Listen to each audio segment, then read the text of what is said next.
Boa noite.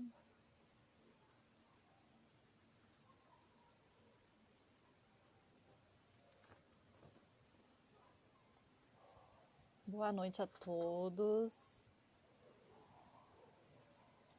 Boa noite.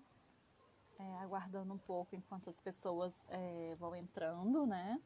Hoje a gente vai falar de um tema muito importante, que é materiais estruturados para a TEA, para as pessoas autistas. Boa noite. Boa noite a todos. Boa noite a todos. Vamos aguardar um pouquinho, né? Esperando a Cláudia entrar também. É uma live assim, bem aguardada, né? Sobre materiais estruturados autista para o público TEA. A importância desses materiais. Boa noite.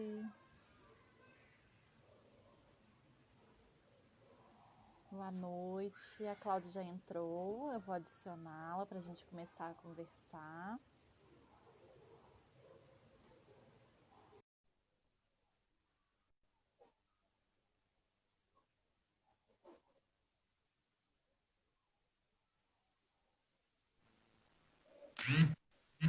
Olá, Boa noite, Cláudia. boa Tudo bem? noite. Tudo jóia, e você? Eu também. Que honra e que responsabilidade em falar com você. Meu Deus, honra minha. Muito grata Confesso que pelo eu estou um convite. pouco nervosa. Que isso? É uma honra mesmo. Assim, obrigado por ter aceitado o nosso convite, da gente conversar, né? Assim, o primeiro contato que eu tive com Prazer. você foi através do grupo GAFA como mãe de autista, né? Primeiro eu queria falar assim um Então, estamos pouquinho. no mesmo time duas vezes. Ai, que honra. Primeiro, assim, eu queria falar um pouquinho do nosso projeto, para quem ainda não conhece, né, dos materiais pedagógicos TEA, que a gente começou quando eu ministrei a primeira oficina, né, de materiais adaptados na UFJF, né, na semana da FACED, como graduanda. E aí, depois disso, criamos um grupo de WhatsApp. E esse grupo virou 40, do 40 já somos 84 grupos, e aí virou a nível nacional. E assim, o mais interessante, porque assim, não é só questão de postar conteúdos, né? Mas essa troca de experiência, de acolher, principalmente a mãe, né, que acaba de receber um diagnóstico, a gente fica tão perdida, né? Então, assim, virou um grupo também de acolher e de orientar essa troca. Eu adoro o grupo. Eu sinto muito não poder participar mais, eu não consigo acompanhar. Mas o material é bem diversificado e os interesses também são variados, né? Eu acho bem bacana. Vocês estão de parabéns. É um público não só de mães, profissionais, ali todo mundo ali para essa troca mesmo, né? Esse acolhimento e trocar experiências. E eu gostaria também que você falasse um pouco de você, né, da Cláudia, falar da sua história, você como mãe, a sua formação e a sua atuação aí tão importante na causa autista. Olha, eu quero estar registrando a presença de uma pessoa que eu tenho uma admiração há muitos anos e que entrou aqui nessa live. A gente se falou pouquíssimas vezes, mas eu acompanho o trabalho dela na Bahia, a Rita Valéria. Já vi que ela passou aí, então recebo o meu abraço e sou sua fã, Rita. Ela é presidente da AMA na Bahia, uma pessoa muito lutadora, muito guerreira, tem muita história nessa causa. E uma boa noite para todo mundo. A Florência, nossa amiga, né, que A Florence também fica no intermediou, suporte. intermediou esse encontro, muito carinhosa sempre comigo. Eu sou a Cláudia, né, mãe do Gabriel, que tem 32 anos, tem autismo severo, e mãe do Matheus, 31, que tem, ele é neurotípico. E eu, quando antes de eu me casar, eu tinha feito o primeiro ano de pedagogia. E me casei, mudei, e logo engravidei do Gabriel, e logo engravidei do Matheus, então voltar para a escola ficou difícil. Mas quando o Gabriel fez 13 anos, a Rita está agradecendo o carinho, que nada, é sincero.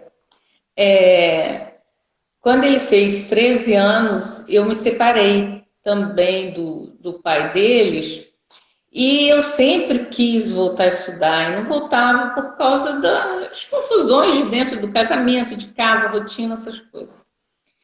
E eu vi que eu poderia ajudar mais o Gabriel. O Gabriel já estudava numa escola que segue o modelo TIT. E eu sempre me encantei com esse modelo, inclusive a escola, as escolas daqui de Volta Redonda têm esse modelo, muito pela luta dos pais também, e entre eles lá eu estava brigando por essa metodologia. E falei, vou voltar a estudar, e comecei a estudar e comecei a desenvolver alguns materiais. E uma terapeuta dele se interessou e eu comecei a confeccionar para ela e não parei mais. Aí fiz a pedagogia, em seguida eu fiz uma pós-graduação em educação na perspectiva do ensino estruturado e estou finalizando o mestrado em educação e formação de professores. Nesse meio tempo, fui chamada para trabalhar com a Viviane de Leon, que é um ícone assim, do TIT, né, no Brasil. Ela é uma das precursoras do TIT e foi uma honra muito, muito grande para mim. Trabalhei com ela por muito tempo, dando aulas, né, na equipe e também confeccionando para ela, para os pacientes, para as terapeutas que trabalham com ela. Então, foi uma trajetória assim tardia, né? Mas que tem me trazido só coisas boas. E é interessante que a nossa trajetória se parece também, porque eu sou separada e aí a gente começa, né, a pesquisar Eu e fiz a entender e ir tanta atrás, fazer a coisa. graduação. Depois que eu separei, eu estudei tanto. Eu fiz turismo e hotelaria, eu fiz inglês, eu fiz espanhol, eu comecei uma faculdade de gestão, aí não gostei, parei. Então, eu fiz muita coisa que estava durante os anos todos ali em ebulição. Mas até achar esse caminho, né? Da estruturação de materiais. Eu já queria começar para a gente conversar um pouquinho, né, sobre os materiais estruturados e algo que assim gera muita dúvida, né? Assim, o que são os materiais estruturados e se há diferença no termo, que a gente vê muito na internet, assim, materiais adaptados, materiais estruturados, se tem alguma diferença. Olha, tem sim. Todo material estruturado ele é adaptado, mas nem todo material adaptado é estruturado. Para falar em material estruturado, a gente precisa primeiro falar do TIT. O que é o TIT? É um método que foi criado na Carolina do Norte. Vocês que viram a live com a Viviane de Leon entenderam bastante. Inclusive, a gente agradece que você que mediou. Ela é ótima, né? E na década de 70, e dentro do TIT, um dos braços do TIT é o ensino estruturado. E dentro do ensino estruturado é que a gente desenvolve os sistemas de trabalho, que são essas atividades que a gente usa no nosso dia a dia. Também estruturamos o ambiente e também trabalhamos com a parte do tempo. Como que vamos dividir esse tempo no dia a dia da criança, do jovem ou adulto? Porque o TIT ele não tem uma faixa etária de trabalho. Ele trabalha com todas as faixas etárias. Então, dentro do ensino estruturado, a gente vai começar a adaptar e estruturar o material pedagógico que nós vamos trabalhar com as crianças.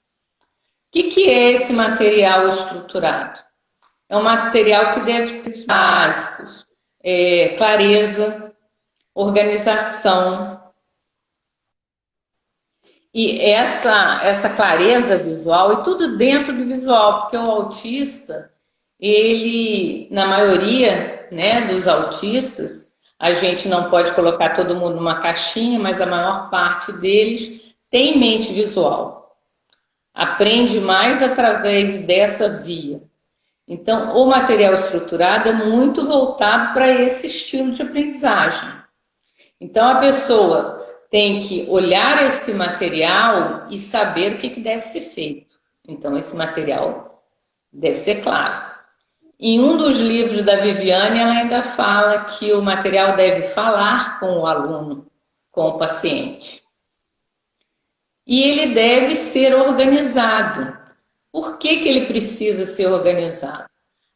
Os autistas, eles têm dificuldade de generalização, de sequenciação, alguns têm dificuldade com a memória.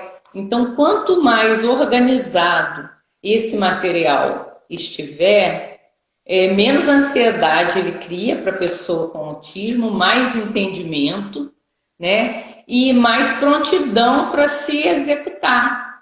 Porque quando eu entendo alguma coisa, eu quero fazer. Agora, quando eu não entendo, a minha primeira atitude é rejeitar, né? Então, a gente trabalha... É importante, porque assim, a gente fala da importância desse material para o aluno autista, porque a gente ainda tem muita resistência, né, na questão da inclusão, na questão da escola, de ofertar esse material para os alunos autistas, né? Então, a importância disso no aprendizado dele. Olha, eu acho que as pessoas têm resistência ao trabalho. Dá trabalho. Adaptada a trabalho, estruturada a trabalho. E nós, professores, somos muito sobrecarregados já. Então, você fica, eu tenho que fazer, dar conta disso tudo, ainda tenho que estruturar. Só que, se a gente olhar por outro lado, quando você começa a estruturar para o seu aluno, o começo dá trabalho. Mas depois ele tem tanta prontidão para aprender que tudo na sua vida fica mais fácil. Toda aquela luta do dia a dia que você trava com ele enquanto ele não está entendendo o que você quer, a partir do momento que esse material está adequado para ele e que você estrutura de acordo com o estilo de aprendizagem dele, de acordo com os gostos, de acordo com o currículo dele, ele começa a entender com muito mais facilidade e te retornar. Eu não trabalho diretamente com os alunos autistas, eu faço mais a formação dos professores, dos pais e terapeutas e faço o material que os professores e os pais e terapeutas me encomendam. Mas eu sempre peço retorno. As pessoas sempre me dão retorno. O material alcançou, a criança teve proveito, como que foi? E eu sempre recebo, assim, retorno de mães, de terapeutas que ficam encantados como que foi rápido, né? O entendimento e como que essa criança começou a render através desses materiais.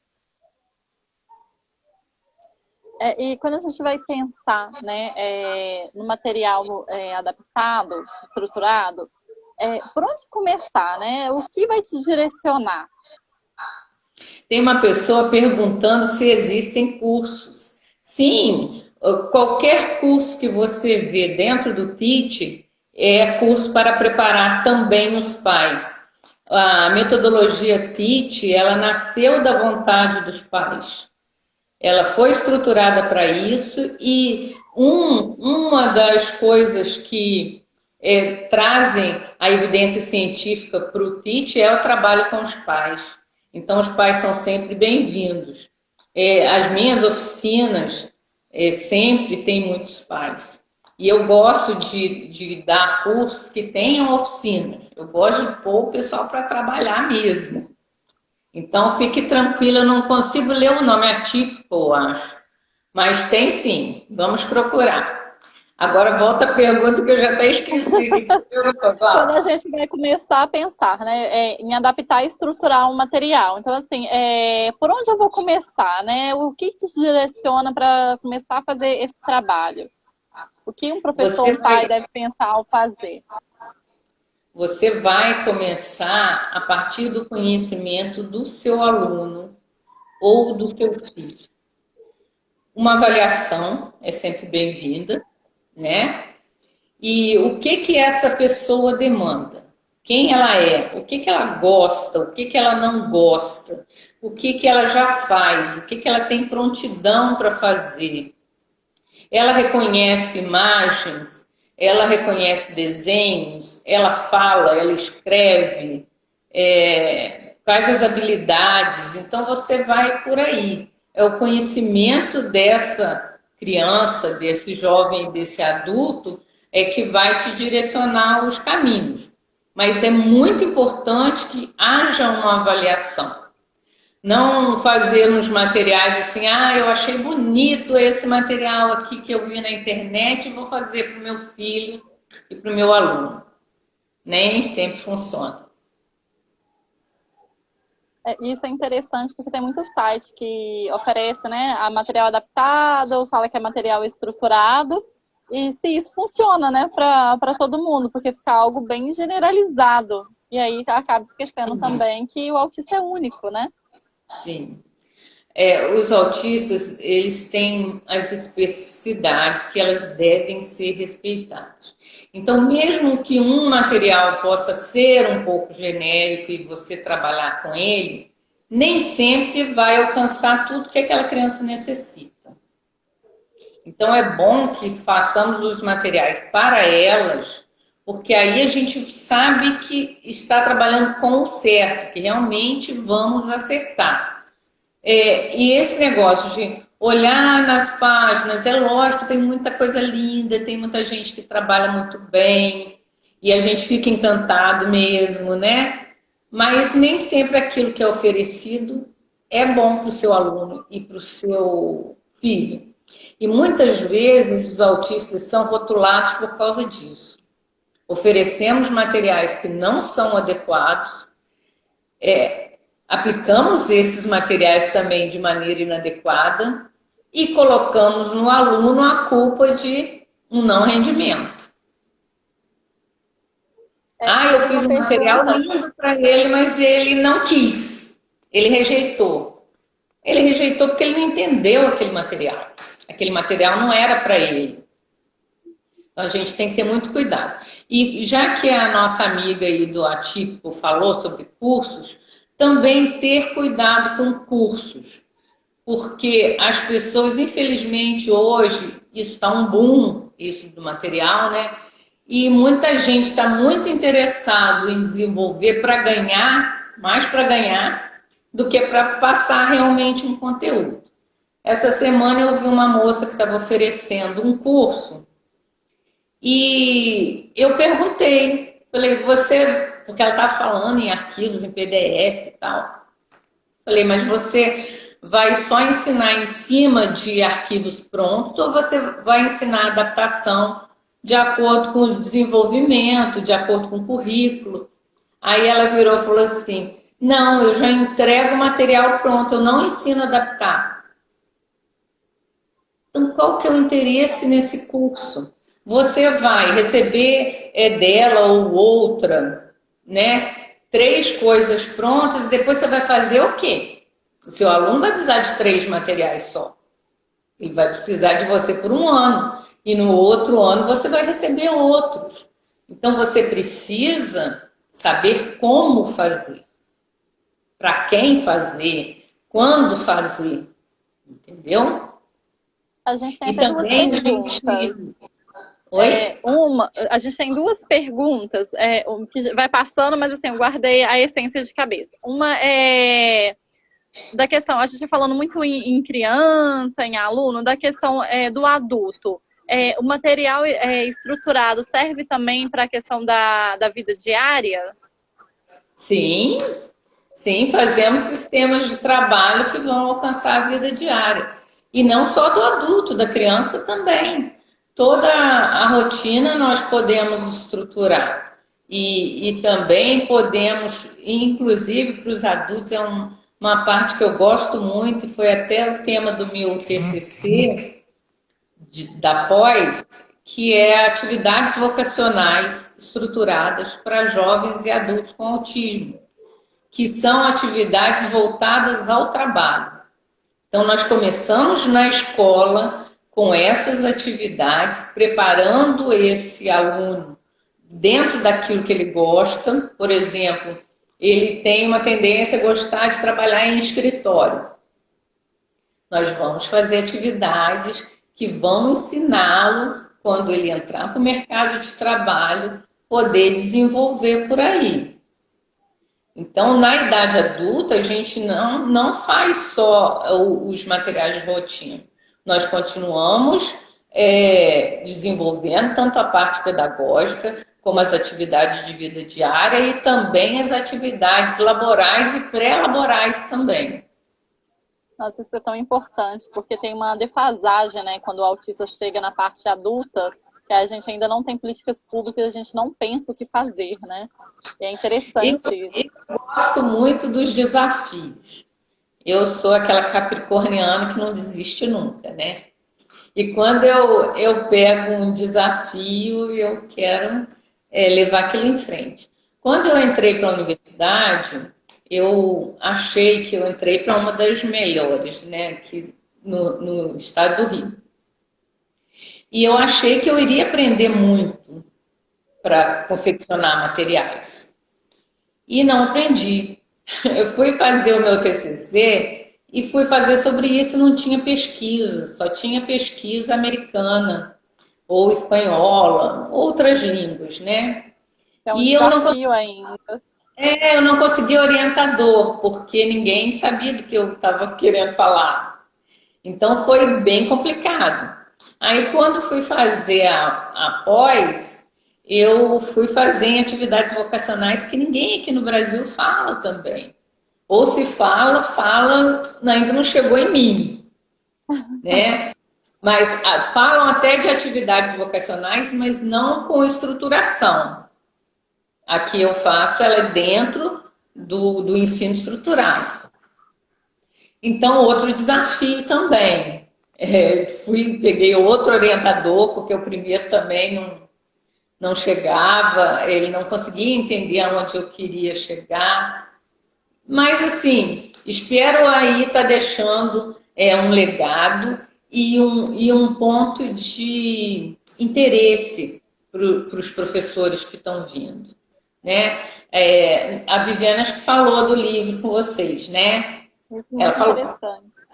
Então, não, mas fala de novo, porque quem assiste uma live, assiste outra, e é muito importante. Então, esse livro é o portfólio de atividades para o ensino estruturado. A Viviane é a primeira autora, eu sou a segunda. E isso aqui também, ele me dá assim, muito orgulho da minha trajetória, porque você não vê ninguém falando sobre atividade pedagógica estruturada. Você vê dentro do PIT as pessoas que falam ali sobre as atividades, estão dentro do método e tal, mas como que faz? Como que segue a linha do desenvolvimento? Eu gosto de entrar muito na parte pedagógica, né? E o que a gente vê publicado é muito para o lado terapêutico. É mais para o lado terapêutico, né? É também para o pedagógico, porque o TEACH é um método psicoeducacional. Mas eu gosto muito de entrar ali no trâmite da pedagogia mesmo. Tem uma pergunta que tem muito a ver com o nosso tema. Quando você elabora os materiais solicitados, você faz uma pesquisa individual sobre as necessidades do aluno, ao qual o material se destinará, ou segue o pedido dos pais? Eu faço tudo. Inclusive, os pais têm uns que até desistem de comprar comigo. Porque eu vou perguntar tudo que eu precisar, porque eu quero acertar com essa criança. Então eu pergunto, sim, qual que é a idade, ele entende as figuras, ele gosta de quê, o que ele não gosta, como que é o currículo dele, tem alguma avaliação que eu possa ver. Então eu pergunto tudo. E mesmo assim, às vezes você confecciona, chega na criança ainda não é aquilo, precisa modificar aqui, precisa modificar ali. Por isso que o material tem que ser para cada um também. Porque você tem essa oportunidade de modificar. Se você já recebe uma coisa pronta, que você nem pensou para construir aquilo ali, como que você vai fazer as modificações que às vezes são necessárias? Entendeu? Quando eu toco nesse assunto, eu já ouvi isso. Ah, você fala porque você confecciona. Aí você não quer perder cliente. Mas vamos pensar por um lado. Eu sou uma só, não consigo confeccionar para o Brasil inteiro. Né? O que eu quero é formar boas alunas. O que eu quero é dar oportunidade para as pessoas lerem e fazerem os seus materiais corretamente.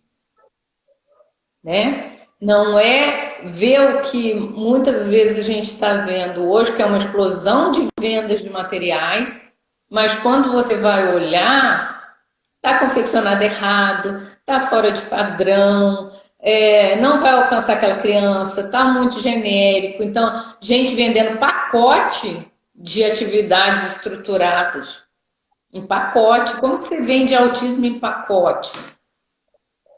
Então, é uma coisa assim, para a gente pensar. E questione mesmo. A Cláudia não está falando, não é por isso? Vamos questionar, sim. Então, assim, quais são os componentes importantes para o material estruturado? Você diz componentes físicos ou a estruturação dele? Aí você fica à vontade. Um pai e uma mãe, assim, na hora que vai olhar o material, para ver se aquele material de fato está estruturado, né? Se ele está correto, digamos assim. Olha, o material TIT é um material que, como eu já falei lá no começo, ele precisa ter a clareza visual, ele precisa ter organização, ele precisa ter os apoios visuais e as dicas visuais também.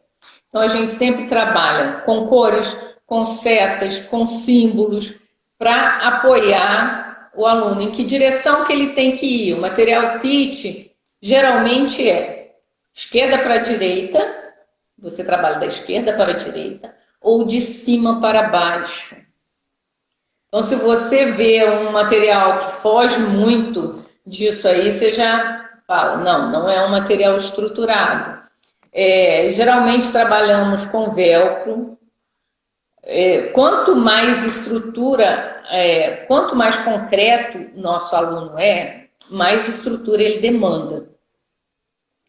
Quanto mais ele tem dificuldade na cognição, esse material vai ter que estar mais seguro, não ficar caindo, a gente utilizar um velcro que realmente colhe no lugar, que preencha os espaços, porque alguns se desestruturam até por causa disso. Meu Gabriel, por exemplo, ele tem toque. Se eu fizer um material para ele, que o velcro é muito pequeno e o cartão fica tombando, perdi ele, não alcanço mais, porque ele não vai fazer, ele vai ficar irritado. Então, olhem essa parte, não olhem só a beleza, olhem também essa parte estética. Os cartões, eles são de tamanhos proporcionais, tem uma moldura em que é respeitado essa moldura, esse velcro está colado devidamente, está simétrico. Tudo isso a gente vai olhando, tanto a parte que nós vamos ver do aprendizado ali dentro, assim como também uma estética desse material. Uma vez eu ouvi o seguinte: por que você faz esses materiais coloridos? O autista não enxerga a cor. Eu ouvi isso numa sala de aula. Então, para você ver o quanto que as pessoas podem se equivocar. Autistas enxergam cor sim, mas nós também temos que ter cuidado. O material pode ser colorido, mas ele precisa ser organizado. Ele não pode ser aquela profusão que vai alterar o sensorial do nosso aluno. Ele tem que ser organizado e limpo. Então, é mais ou menos por aí. na questão dos professores, né? O que é mais eficaz? Adaptar o livro didático, né, que a escola adotou, ou fazer um material estruturado separado? Vai depender do seu aluno. Ele que vai falar isso para você. Se o aluno for mais concreto, você vai acabar tendo que fazer mais coisas para ele fora desse livro. E conforme ele for se desenvolvendo e esse cognitivo for melhorando, vai demandando menos estruturação. E em relação ao livro, a gente tem que ter o cuidado também de ver qual que é o conteúdo que é realmente importante para essa criança. Não achar que você vai ter que adaptar todo o conteúdo. A gente tem que eleger aqueles que são importantes para aquela criança naquele momento. Se a sua escolha é esse livro didático, vá estruturando a partir dele, mas não precisa ser exatamente aquilo que está ali. Nós não devemos mudar o currículo da criança, né?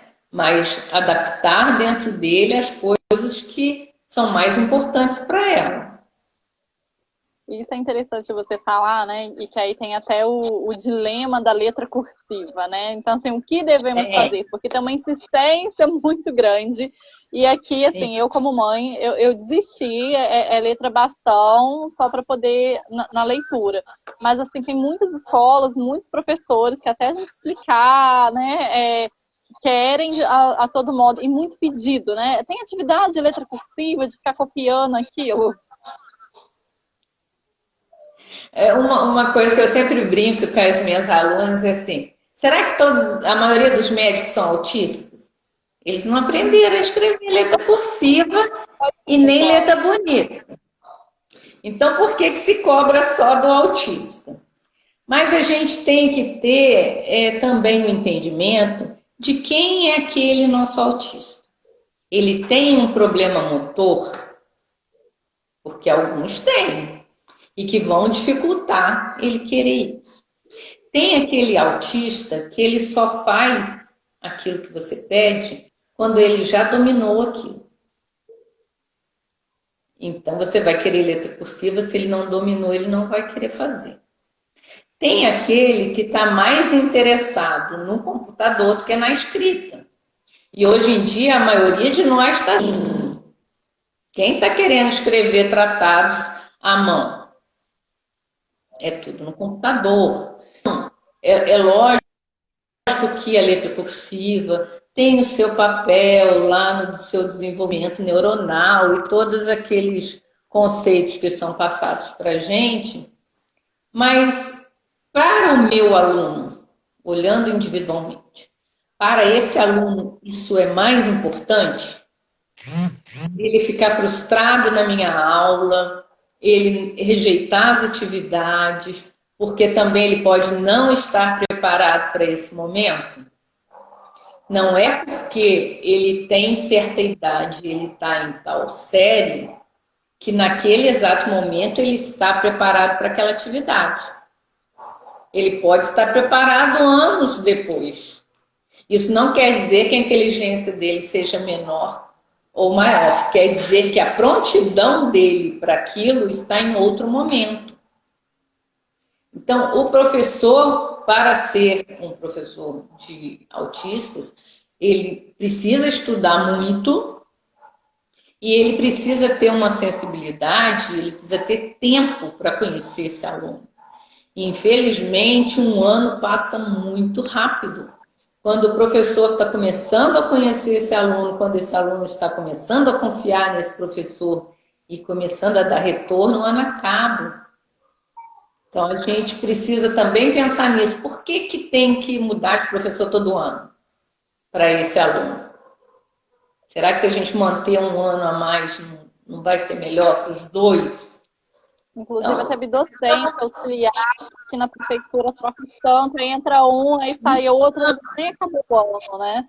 E desorganiza muito. E aí eu vou aproveitar que a gente estava falando do material adaptado, e uma pergunta até assim de mãe também, sabe? O aluno autista que lê, ele interpreta, mas tem dificuldade e resistência para escrever. Qual a dica para o professor? Como podemos adaptar? Isso é um pouquinho de mãe mesmo, porque aqui é uma guerra. Ah, olha, eu teria que conhecer esse aluno, né? E ver melhor essas coisas. Mas uma vez aconteceu comigo uma coisa assim bem engraçada. Eu fiz uma doação de materiais estruturados para uma associação de pais de uma cidade próxima à minha aqui. Aí a presidente da associação virou e falou assim: Nossa, cada material lindo. Ai, se o meu filho gostasse, ele não gosta de nada disso, ele só gosta de computador. Aí eu falei: Ah, tenta, né? Mostra para ele e tal. Aí ela levou o material, foi para a cidade dela.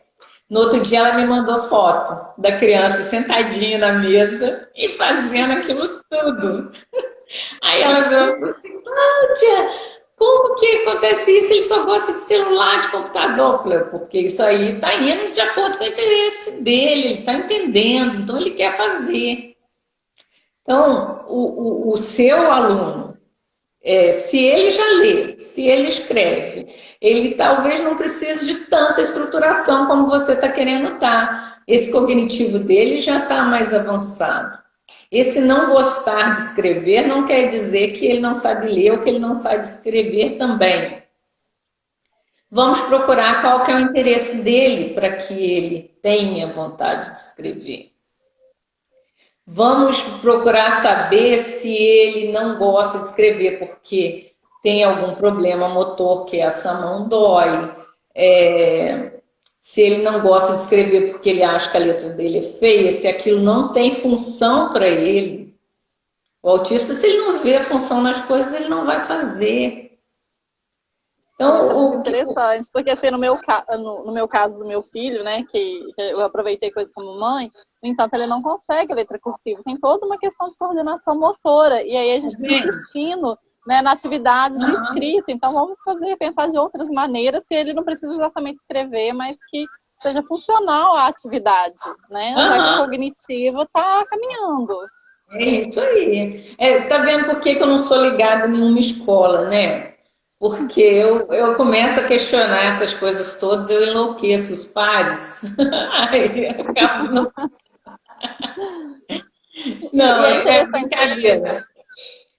É brincadeira, mas eu gosto de dar a formação de professores justamente para isso, para ajudar as pessoas a pensarem um pouco fora da caixa. Né? A nossa educação, ela está mostrando para a gente que ela precisa de mudança. Não está funcionando a educação que a gente está provendo para os nossos alunos hoje. Então, a gente precisa mudar. Como que a gente vai mudar? Como que a gente vai incluir essa diversidade se a gente continuar com um pensamento muito engessado? Então, essa parte da letra cursiva aí é uma coisa que dá muito estudo, muita pesquisa e muito choro também, né? Imagina você. Organiza muito, é complicado. E o quanto, assim, o professor entendeu o quanto que o material estruturado auxilia, até nessa questão da resistência, é muito importante.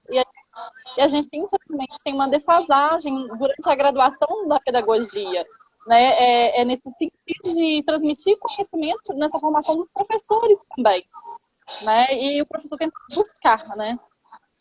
Esse entendimento que o material estruturado dá para eles é como se desse um clique, um impulso para fazer tal coisa. Eu sempre conto para as minhas alunas uma história que eu estava fazendo uma palestra numa cidadezinha de Minas e lá encontrei uma ex-aluna minha com uma criança. E ela virou e falou assim: eu vim rapidinho te dar um abraço, porque eu tô com meu aluno aqui, era um evento da PAI, eu tô com meu aluno aqui e eu não posso largar dele. Falei: mas por que você não pode largar? Porque se eu largar ele some, ele não tem a mínima atenção, ele não se interessa por nada, eu não consigo desenvolver nada com ele. E eu fui achando aquela história estranha. E eu estava expondo materiais nesse dia. Porque eu geralmente levo alguns comigo para as pessoas verem o que eu faço e me encomendar a partir daqui. Aí, enquanto eu conversava com ela, o menino foi se soltando dele e foi mexer nos materiais.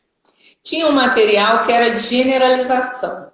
Esse material tinha um leão concreto, tinha um leão numa fotografia e tinha um leão em pictograma. Aí tinha vários animais.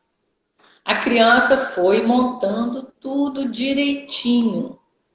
Depois que ele montou tudo, ele ainda fazia onomatopeia de cada animal, que não era pedido na atividade. Aí eu virei para ela e falei assim, olha o que ele está fazendo. Enquanto a gente está conversando, você se distraiu, olha o que ele está fazendo. Nossa, professor, ele nunca fez nada disso. Eu falei, o material que você está oferecendo não deve estar de acordo com os interesses dele. Então vamos ver. Muitas vezes a gente pensa também que porque o nosso aluno autista é às vezes até mais concreto, ele não entende. Então vamos fazer uma coisa muito simples. Às vezes para ele aquilo é uma bobagem. Ele precisa de mais. Então por isso que a gente precisa conhecer muito o nosso aluno para oferecer aquilo que ele realmente precisa. Tem uma pergunta e que é bem importante nessa época de pandemia. Professora Cláudia, a senhora tem alguma experiência do material estruturado em trabalho remoto com crianças ou adolescentes com TEA? Olha, o Gabriel... Alguma dica, né, nesse período? O meu não é criança mais, né? O meu é adulto, ele tem 32. Mas ele ainda estuda. Ele estuda numa escola especializada e essa escola está fazendo trabalho remoto. E está fazendo um trabalho muito bem feito, que eu mesma não estou aproveitando muito. Porque não estou conseguindo fazer ele ficar acordado. Ele estuda na parte da manhã e ele está em casa e ele quer dormir. Então, muitas vezes ele está saindo fora da atividade para dormir. Mas a gente consegue sim. Aí eu volto naquela mesma coisa.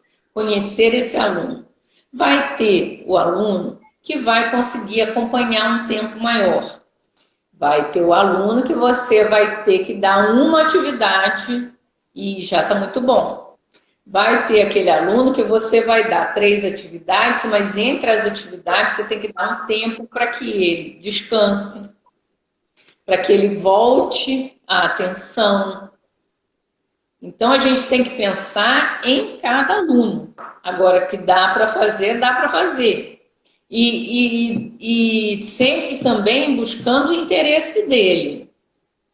A professora do Gabriel sempre manda uma música. Aí quando ele vê que a música interessa para ele corre para o celular para ver o que ela está fazendo. Então também a gente tem que estar sempre trabalhando com os interesses deles. Tá perguntando, mas parece que é professor. Mas como estruturar em educação à distância? E aí é interessante a gente pensar, tipo assim, o material adaptado tem que ser sempre no concreto? E essa criança, ela, né, vou colocar criança, adulto, consegue em algum momento, por exemplo, sem ter a necessidade desse material estruturado? Sim, nós trabalhamos para isso. Uma das premissas do TEACH é trabalhar autonomia e independência. Então, conforme os nossos alunos eles vão se desenvolvendo, eles vão ficando mais independentes, menos estruturação eles demandam. Entendeu? Quanto mais esse cognitivo avança, menos estruturação. Isso não quer dizer que uma hora você não precisa estruturar mais. Às vezes você vai precisar uma matéria ou outra que ele tenha mais dificuldade e outras que ele vai muito bem, você já não precisa estruturar tanto. A nossa meta é sempre dar autonomia e independência. Nós queremos criar pessoas que sejam produtivas. Como que eu vou criar uma pessoa independente e produtiva se eu estou sempre segurando ela ali naquele concreto? Mas também temos que pensar que vão ter os casos que vão precisar desse concreto o resto da vida. Então, o que a gente não pode é generalizar. E não achar também que aquele que precisa do concreto, que ele é menos que o outro que não precisa. Todos são nossos alunos e todos eles têm capacidade de evoluir dentro do quadro deles. Então, dá para fazer esse material, sim. O que tem sido feito aqui na Escola do Gabriel é o seguinte. A escola tem uma sala que tem, acho que umas 5 mil atividades TIT. Então, eles ofereceram algumas para a gente trazer para casa. E toda semana a gente pode trocar. E a professora também envia o material que ela já manda impresso também e você faz as adaptações que ela te sugere. Ou então trabalha com material reciclável que ela também sugere ao pai como fazer. Então dá sim, mas tem que ter organização, né? E tem que ter uma vontade dos dois lados. Porque também tem muito falar um pouco também do ambiente, que a gente vai falando do material, né, estruturado, e aí, principalmente nessa época de pandemia, aí quer que a criança estude, por exemplo, com televisão, né, com pessoas passando. Então, e falando tanto um pouco assim de casa da escola, eu queria falar um pouquinho do ambiente, assim, qual que seria o ideal? Porque às vezes a gente tem a mania também de falar que, né, é do modelo TIT e fazer tudo branco, o aluno virado para a parede, né? Então, assim, qual que deveria ser esse ideal? Porque as pessoas vão aos extremos, né? Eu brinco que pedagoga adora flu-flu de crepom na sala de aula inteira. Isso. Então, qual que seria esse ideal aí? Olha, quem fala que TIT é método dos cartões e quem fala que a criança no TIT tem que ficar virado para a parede, tem que ser tudo branco, não sabe o que é TIT, nunca estudou TIT e não viu as modernizações que acontecem. O TIT é um método que ele tem um upgrade a cada 2 anos. Então, a gente não está fazendo as coisas que eram feitas na década de 70. Nós evoluímos com o tempo, né? Então, esquece essa ideia de que o aluno tem que ficar virado para a parede. 4 horas o aluno está virado para a parede. Não é nada disso. A gente trabalha com sets de trabalho, sim, quando você tem uma sala TIT. Se você está numa sala de aula inclusiva, o que você vai buscar fazer? Se o seu aluno fica melhor perto de você, põe a mesa dele perto de você. Se ele tem uma mediadora e ele fica melhor lá atrás, põe ele lá atrás, num cantinho mais sossegado, que a luz esteja melhor, que não esteja chegando tanto estímulos sensoriais, dependendo desse aluno, porque tem aquele que rejeita o estímulo sensorial e tem aquele que busca. Então, também vou ter que conhecer quem é esse aluno. Mas, parar com esse negócio de que o autista tem que ficar num lugar branco. Pensa, a pessoa já tem uma dificuldade sensorial. Você joga ela num ambiente todo branco, aí tocou o sinal e ela tem que sair para um mundo que é todo caótico, que é cheio de estímulos. O que você está ocasionando nela? Uma sobrecarga. Mas também vamos ter cuidado com aquilo que você falou aí. Às vezes flores demais, crepom demais, isso tudo distrai. Então vamos tentar ter o meio termo. E nada de ninguém virado para a parede 4 horas, não. Se aquele seu aluno, durante o tempo da atividade, ele precisa se concentrar e ele tiver um instante, acabou de fazer a atividade, ele saiu dali. Ele não precisa ficar ali. Aquilo é só para manter um foco de atenção e por um tempo restrito. Eu já vi escolas falando que a criança fica 4 horas ali. Isso está completamente errado. Isso não é teaching. Então, convido vocês a estudarem. Eu acho que a Viviane convidou vocês para a pós que tem na Policívitas, que é uma pós em ensino estruturado, e que vai dar para vocês todo esse feedback, sabe, de como que essa estruturação acontece. Eu sou uma das professoras dessa pós e a minha pasta é exatamente essa, do ensino estruturado. E tem muitas pessoas perguntando também, assim, como que pode te achar, como que pode conseguir também adquirir o livro. Eu sou uma pessoa muito fácil de achar, né?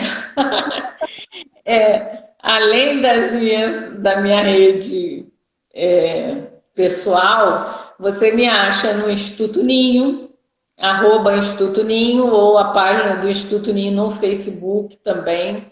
Lá vocês vão ver um pouco dos materiais que eu faço.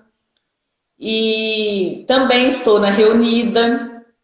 A Reunida é a rede unificada em favor dos direitos das pessoas com autismo. É uma rede nacional e internacional que está chegando com tudo aí para, gente, se Deus quiser mudar a realidade do autismo no Brasil. Estou no Altisul, que é uma rede do sul do estado do Rio, com 11 cidades participantes. Então, eu estou em muitos lugares. Depois eu posso te dar os endereços. Você põe, eu passei para a Florence de manhã, né? Acredito que a Florence, ela estou aqui enquanto você falava, mas é bom para a gente se reforçar. E o livro é na editora Menon. É www.menon, editora, MEMNON.com.br. E já está chegando assim no finalzinho, mas eu ainda queria ver se dava tempo. É porque existe muita pergunta, né? O que é história social para o autista? E quando e para que devemos usar? Principalmente nessa época de coronavírus, aí algumas pessoas pedem, né, solicitam, e as outras pessoas perguntam o que é. A história social é um recurso que foi feito por uma professora que saiu da caixinha. Ela se chama Carol Gray e ela começou a trabalhar com esse recurso na década de 90. É um recurso para você ajudar a comunicação entre o aluno e o professor, entre o aluno e o terapeuta, entre o paciente e o terapeuta, entre o filho e os pais. Essas histórias, elas vão ensinar um comportamento dentro de um contexto social. Muitos autistas têm dificuldade de entender esses contextos. Então, se o meu aluno, por exemplo, ele tem uma dificuldade de estar sempre batendo no coleguinha, tem um problema de agressividade. Então, a gente vai trabalhar com uma história social que mostre para ele como ele pode agir adequadamente dentro desse contexto e ter respostas positivas. Se eu bato no meu amigo, ele não vai querer ser meu amigo mais. Se eu bato no meu amigo, a professora vai reclamar que é minha mãe vai ficar triste. Então, a gente vai pegando essa parte aí de que o que não é legal e vamos tentando transformar essa história até chegar no final, que é um final que precisa ser feliz. Então, não mais a minha professora ficou contente, a minha mãe ficou contente, eu tenho muitos amigos, e aí a gente vai trabalhando de acordo com as dificuldades dos contextos das crianças. E também podemos fazer em relação a habilidades que a gente quer com eles, né? Em algumas estruturas de vida diária também, a gente pode fazer as histórias sociais. Eu, por exemplo, fiz uma para o Gabriel de se limpar, porque ele tem nojo de se limpar, até hoje ele tem esse nojo. Então, quanto que aquilo era importante no dia a dia dele. E aí, para ele, eu criei essa e vou criando conforme a demanda, quem está precisando aí. Então, as demandas são muito variadas. É mais ou menos Essa isso. demanda surgiu muito por questão do uso da máscara, né, dessa resistência, e Sim, explicar como que é complexo, porque é uma coisa mais abstrata, né? E como tentar explicar, adaptar um material assim mais abstrato, como, por exemplo, agora o coronavírus? então, vai depender do cognitivo do seu aluno e o entendimento que ele tem sobre as coisas. Quanto mais esse cognitivo tiver avançado, mais abstrato ele vai conseguir pensar. Então, para ele vai ser mais fácil. Agora, para um outro que já é mais concreto, eu vou ter que trabalhar com coisas mais concretas. Então eu vou ensinar mais assim, é um bichinho, aí a gente faz aquele bichinho para mostrar e tal. E enquanto que aquele que já está mais abstrato, eu posso usar só as palavras, ou eu posso usar um desenho que eu fiz à mão ali, ele vai entender, vai depender também desse seu aluno. Agora, fazer esses conceitos abstratos não é fácil, demanda muito de você pensar e você avaliar também como que foi esse material para a criança, o que que eu posso modificar se não está sendo legal rapidamente, para que ele tenha um entendimento e não rejeite esse aprendizado. Então a gente também tem que entrar com uma adaptação rápida se for necessário. Agora, eu costumo brincar que eu consegui adaptar Deus. Depois disso, eu acho que eu faço adaptação de qualquer coisa. Que foi o mais difícil, assim, que eu tive que adaptar para uma criança. Quem é Deus e por que que ele não gosta de mim? A criança achava que Deus não gostava dela porque não falava com ela. E eu consegui isso aí, foi uma vitória muito Complexo, grande para mim. Porque complexo. Que é complexo, né? Até é difícil explicar, né? para nós adultos típicos já é difícil entender Deus, imagina para uma criança, né, autista. E a gente falou o tempo todo dos materiais estruturados, assim, pensando na questão da escola, quem deveria fazer? Eu acho que pensando em uma situação geral, quem deve produzir esse material é um pedagogo, é uma pessoa que estudou para entender esse trâmite. Mas se o pai, por exemplo, tiver uma professora que oriente, tiver um terapeuta que possa orientar também, é bom. Em algumas aulas minhas, que eu tenho alunas terapeutas, elas falam assim: professora, eu não vou fazer essa aula, não. Eu não tenho a mínima habilidade, eu não vou saber fazer, eu não gosto. Eu falei, tudo bem, você não precisa gostar, você não precisa ser exímia, mas entenda o processo, porque você vai aprender a comprar um material melhor, já que você não quer Só tem um fazer. minuto.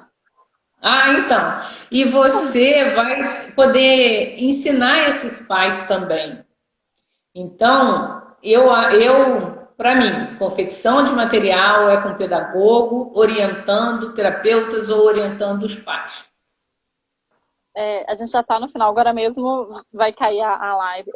Eu agradecer imensamente por você ter aceitado o nosso convite. É sempre um prazer Eu falar com espero que tenha você. sido bacana, Eu fiquei muito que feliz, tenha. embora um pouco nervosa, de falar com Que você, assim. isso.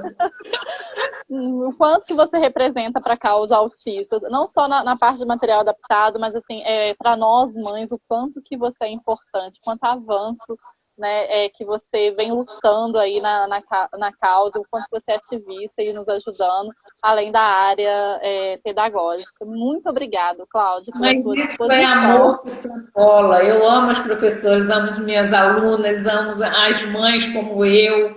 Então a gente tem que pôr esse amor para fora. Não tem nada desse orgulho, não. Somos pares. Somos pares duas vezes. Então, aqui A precisar Florence está de aqui mim, também pode falar. agradecendo, porque é muito bom falar com você. É uma conversa gostosa, é uma conversa que flui. Eu vou finalizar, porque já deu os segundos restantes aqui. Muito obrigada a todos. Pessoal, obrigada por todo mundo que esteve aí. Também. Aguardo vocês. Obrigada. Beijo, fica com Deus. Beijo. Tchau. Tchau.